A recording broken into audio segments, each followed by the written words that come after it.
Stop me if you've heard this one. I don't care if these people like me.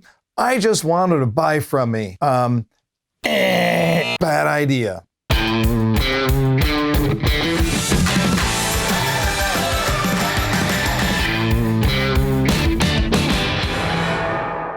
Hey, let's talk about the likability factor and why it's so important. You know, if you look at Robert Cialdini's book on influence theory, he talks about likability as one of the key factors in how people are influenced. And there's a direct line between how much people like us and how much people trust us. Is it possible to sell to somebody who doesn't like you? Yeah, it is. It's possible, but it's really, really hard. I mean, like super, super hard.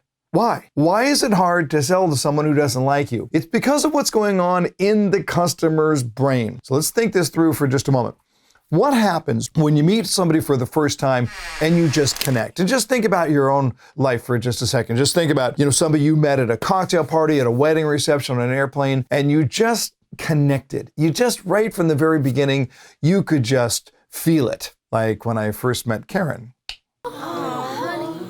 When you have those moments, and it might very well be between a salesperson and a customer where you're just connecting, you're just in a good place, and you feel good about the person you're talking to. So then what happens? Well, inside your brain, something is going on. There is a little hormone called dopamine. It's that happy hormone. It makes us feel good. It makes us more upbeat. But what happens now? When we generate that dopamine in the brain, and you now like me, then what's going to happen? The dopamine stays around even if I'm not talking to you. Let me look at it another way.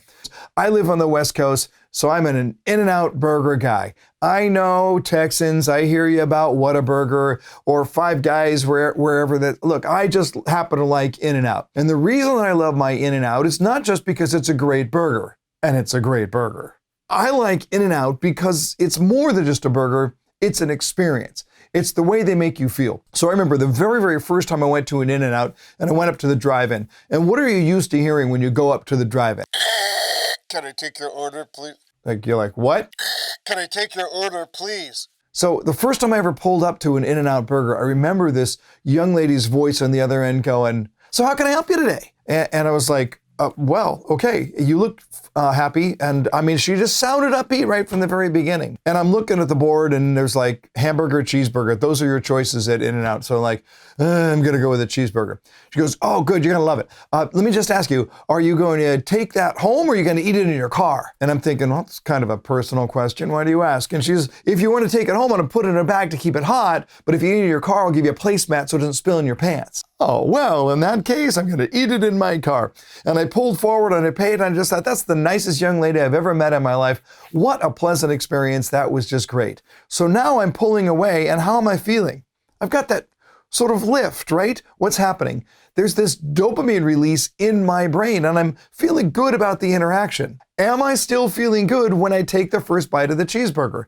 Yes, I am. Next question. Does that leftover dopamine change the way that I feel about the cheeseburger? In other words, will it literally change the taste? Well, since taste takes place in the mind, it absolutely will. The dopamine that was created through that relationship will carry into the way that I taste the product.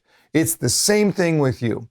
If you can build that likability, if you can build that sense of joy and elation and happiness, then what's going to happen here? That dopamine that you build up is going to carry over. And if they like you, they are far more likely to like the product. There's a lot to be said here about being our best self right out of the gate.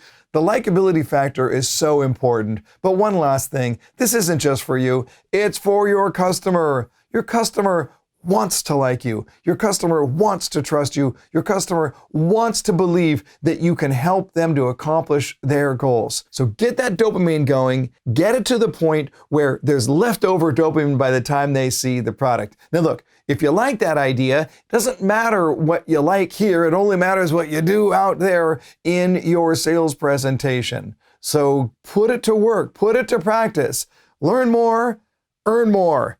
That's the way it works. Hey, thanks for watching our 5-minute sales training. So if you liked it, boy, give it a like. If you're not subscribed, hit the subscribe button right now. If you are subscribed, hit that little bell. It'll give you notifications when new ones are coming along. If you want to post it on social media, that would be great.